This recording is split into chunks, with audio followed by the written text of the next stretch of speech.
Friends, I'm afraid we may have a wildcat by the tail on this one. This is my friend's 1971 Chevrolet Custom Camper 20. Oh, I beg your pardon. Sorry, time for a new prescription, I guess. I'm going to make this intro as brief as I possibly can. This guy has been talking to me and threatening to give this thing to me for quite a while now, and he's just at the point where he wants it done. He's been working on it, and what we have to do is fix some rust and repaint it. Where, how, and when I'm going to do this, I have no idea. Now, he's had someone in the past work on some stuff, get rid of kind of the lion's share of the body work that really needed to be done, but there still are issues, and I think I'll find more and more as we go. Here you can see the cowl. You know, we got two panels right tight up against each other. We got an odd gap going here, and as you go farther forward on the fender line, the gap gets wider. Same thing on this side, very wide gap here. Actually, this one is very wide the whole way. And this is tight up against the A-pillar. Kind of an odd big gap. Now this, of course, is a new skin. Don't know that I'm really going to get too much into this. Looks to me like this whole end of the cowling piece could actually be tilted up at front, down at the rear, and maybe that would help take care of some of this. Otherwise, you know, you got a wide gap here, it gets narrow, and some of that I guess could even be body filler, probably not. I think the line was pretty consistent on that backside, so we'll see what we need to do. My belt lines, it's a little, it's pretty close there, a little high here. One thing he really wanted me to do was cut rockers off and redo them. It's very far off here and here. You can see how bad that is. Replace cab corners, we got rust there. I probably will be removing front fenders because we got problems here, and it looks like we got the same problem coming in there, so that'll have to be patched. The hood looks pretty good at first glance.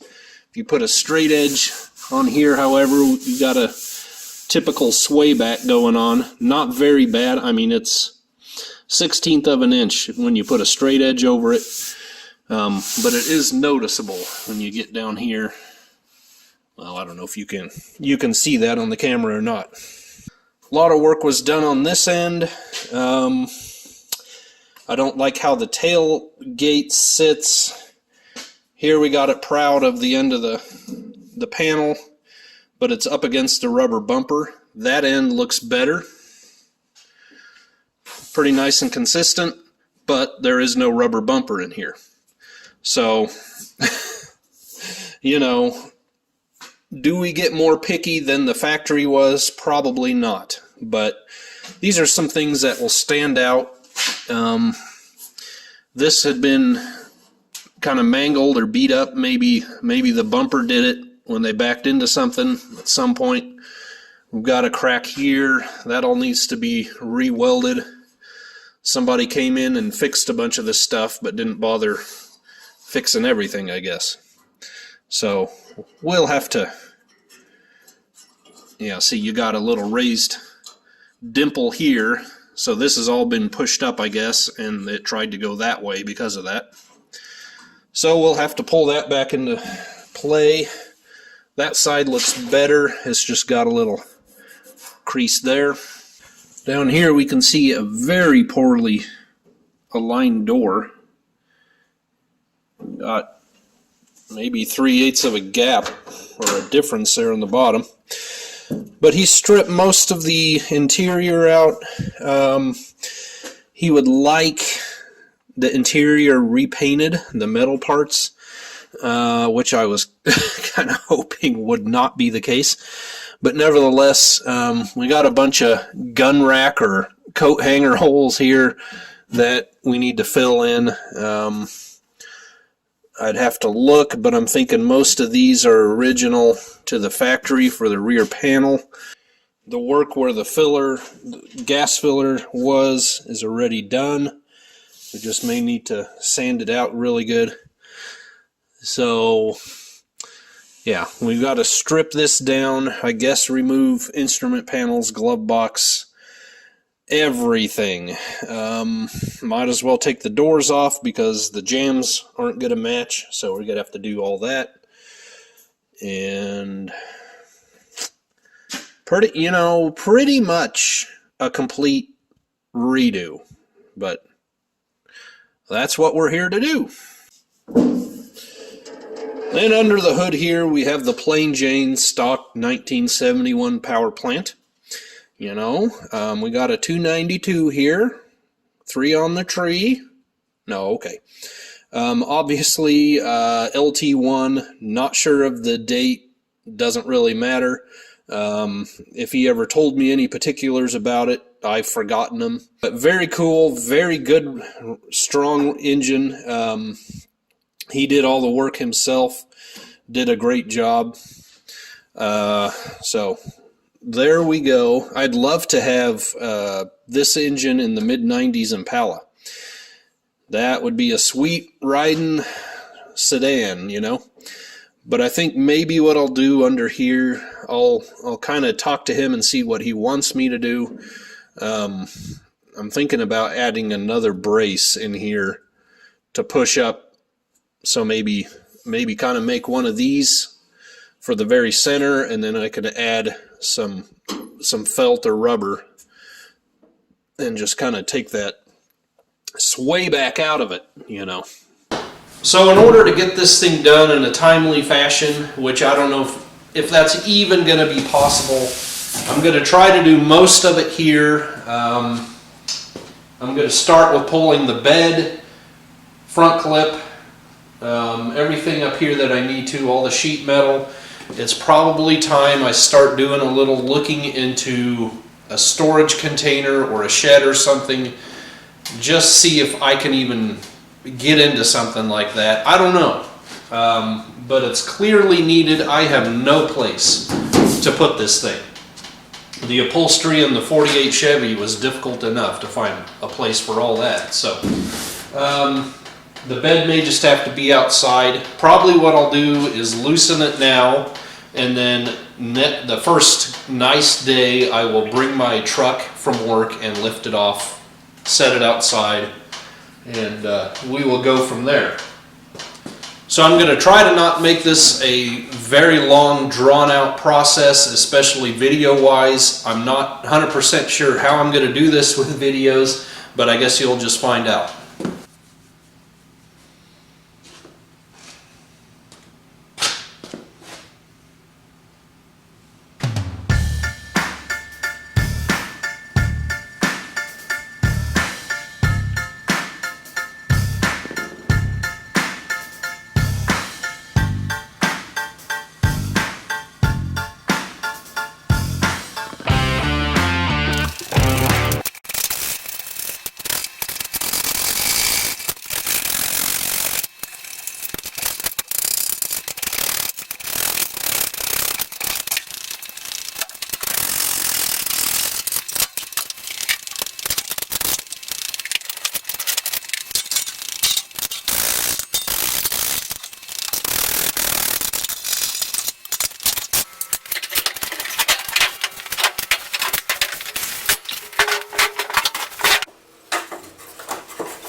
I didn't show you earlier, but we got a little cavernous effect here going on.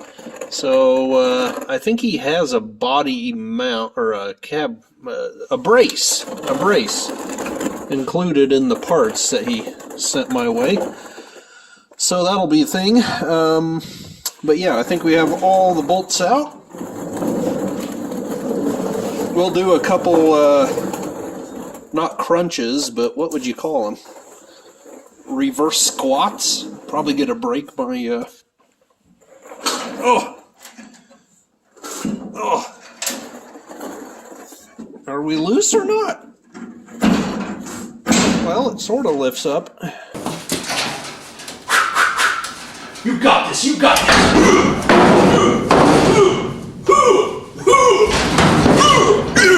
Yeah!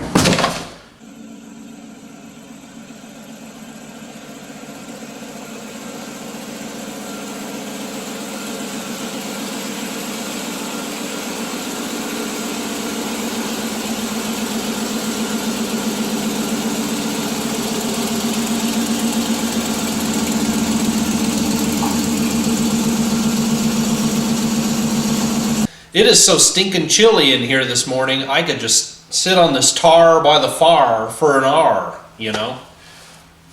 Feels nice. I know you can't see it, but it's there. Anyway, yesterday was a beautiful day. No wind, sun was out, about 50 degrees. Just perfect for working, you know? So the owner of the truck was here before I got home. I'm glad he feels free. He always asks me if he can come over and do a little more work on it. I'm glad he feels free he can do that. So he took off the stainless the other day from around the back of the cab below the window. And then yesterday he came in and he stripped down the doors, took the glass out, the trim, the weather stripping, the tracks, all that. Just making my job easier, and he's a retired fella, and I think, you know, he wants to be involved in some way and trying to help me out, and it does. It helps me out a lot. It just means I can keep moving faster on this. So, be that as it may, he was here when I got home. Now, I'm an introverted middle child kind of guy, so I don't put anyone out and I don't step on any toes. You know what I'm saying? So I didn't even attempt to get the camera out yesterday when we lifted the bed off the chassis. For those of you who are really disappointed, here you go.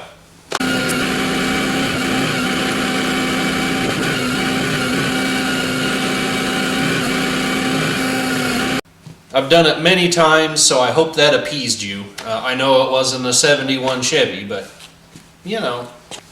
Anyway, I have one thing left to do that I want to get done today, and that is completely strip out the interior. Everything in there that needs to come out has got to come out today. So let's do that.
You know, I find that if a guy takes a little pepperoni, you know, you can almost make a turkey sandwich edible. No, it's not bad. I prefer ham, you know, a nice Italian something or other. A little more spice, a little more kick. But that's okay. The rest of my family's crazy about it, so there we go.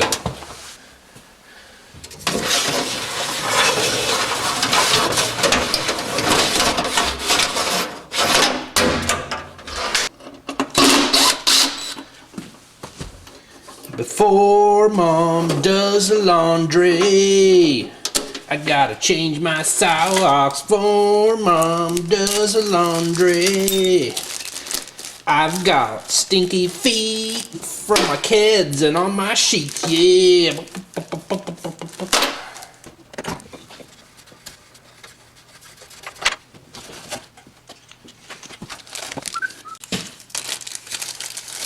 Guess the guy should unhook the battery, eh?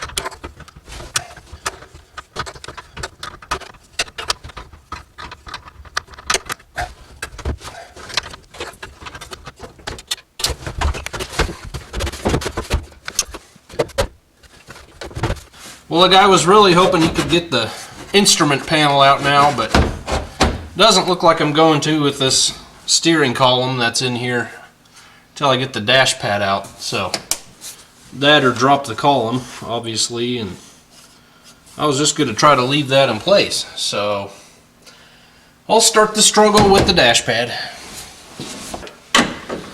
Well, no, I have to get the steering column down and the panel out before I can get the dash pad out because of all the stinking nuts on the front of the dash pad under there. So I guess we'll do this.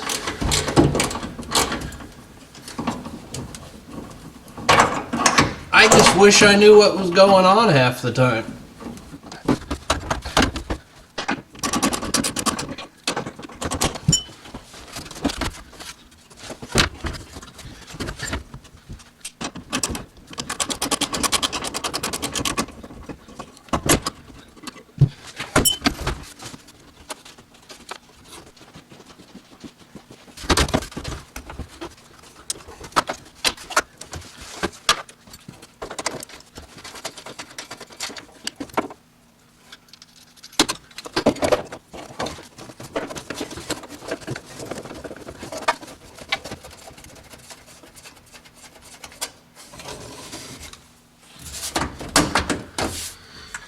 Alright, I think I have one more nut right in the center.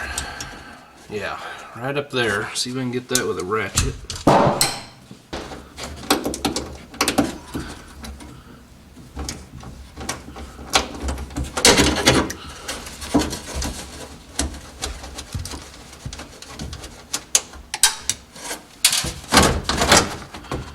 There she is.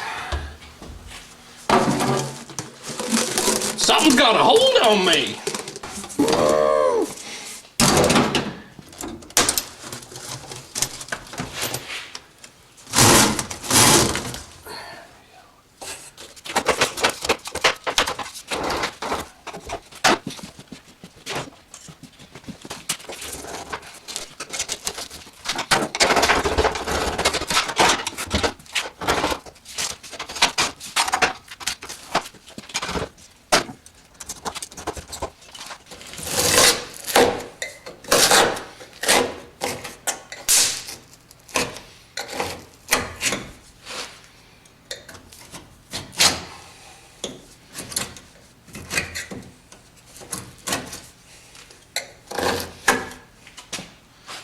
Got one of these old linoleum knives. I think that's what they're called. This particular one probably predates Moses, but just I find that kind of helpful to get in there and cut that. Can reach a little farther than a razor blade, and you know, you can just kind of stab it in there.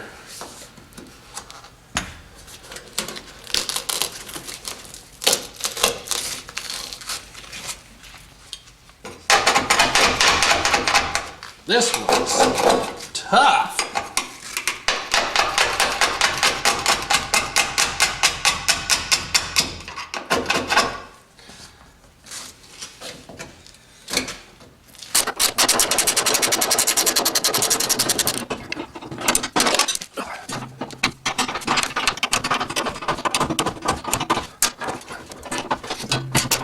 Okay, I think we've pretty much got it down as far as we're going to go. I'm not sure yet about A-pillars, if I'm going to try to get in there and mask and repaint those, as well as the kick panels. Not sure. Probably the kick panels at least, but trying to get down in there and mask that windshield seal would be a doozy. It could be done, and I might have to do it, but I haven't decided. Oh, but first of all, the owner of this stopped by. Such a nice guy. He and his wife were at an antique store, kind of local, and he knew I wanted another 1965 Kansas license plate for my Corvair there. That's kind of feeling lost and neglected at the moment, but that's the wrong county, and came across one, bought it, picked it up, gave it to me. What do you do for a guy like that? That's a terribly nice thing. But anyway, so in the cab here, we got a lot of holes to fill. All across here, old gun rack holes. I kind of teased him, why not put, you know, you're not going back with a gun rack, but to each his own, right? You know, he already filled the gas filler hole there because he moved the tank. But yeah, a lot of little holes to fill. Here you can see the difference in paint color from the original to a previous owner respray there. So hopefully we can get it back looking better. He's really looking at Eastwood's. Eastwood has a bronze color, a metallic bronze color in single stage. And they're, you know, a quarter of a cost versus going to a paint store and getting a factory color in PPG or that Martin Senior guy or whatever. I don't know how Summit and Eastwood and those guys do it, but they manage to really come in a lot lower. Here we have holes. Looks like someone tried 3 times to hit the right hole, and they finally made it. So we'll fill those in. I'm probably going to make sure bumpers are easily in obtainium and pull these out because they're going to break. Probably leave striker plates in to get painted, as well as hinges. We'll just scrub them down really well. We've got a lot of cleaning to do, but you know how that goes. You can see here on the glove box door that it was a white and medium bronze original color. I think we're just going to go with all bronze, but and I want to show you something outside in relation to that. There's the box of interior, and I always like seeing these things, and I'm sure some of you do too. 6/2/1971. Pretty cool. Well, we had a beautiful day this morning and on into early afternoon. Sun was out, nice and warm, and a cold front came through. You can see how far to the south it's got. And now we have a cold north wind, and the temps are gonna plummet, and I mean plummet. So I've got to come back out here, drive some T-posts in the ground before I go in tonight, and anchor this thing to the ground with some straps, because I guarantee you out here in the prairie a gust of wind will come along and dump this thing right over. Happened on my 86 GMC and beat this in, so I've got to fix that. Anyway, I don't know if we can pick it up now that we don't have sunlight, but in cursive there's MED, medium bronze. I don't know if you can see that or not. Yeah, you can probably pick some of it up. And then 486, whatever that's for. So, thought that was pretty cool.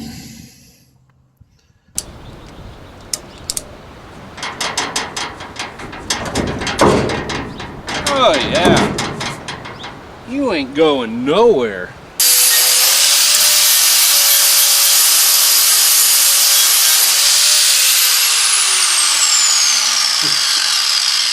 I'm just doing a little exploratory surgery and things are definitely going to get interesting. I tell you what. Well, that's the end of week 1. In my spare time, I've come out almost every single day, just 15, 20 minutes, 30 minutes, whatever I had to get it to this point. I'm going to keep trying to keep that pace up and keep going. Hopefully this week we can get some panels cut out, maybe even start going back in. We'll definitely be doing some welding. So if you like what you see so far, come on back. We have a lot to do. But I've got to go take care of that bed outside before the wind blows it over. So thank you for joining me so far. God bless you guys. See you on the next one.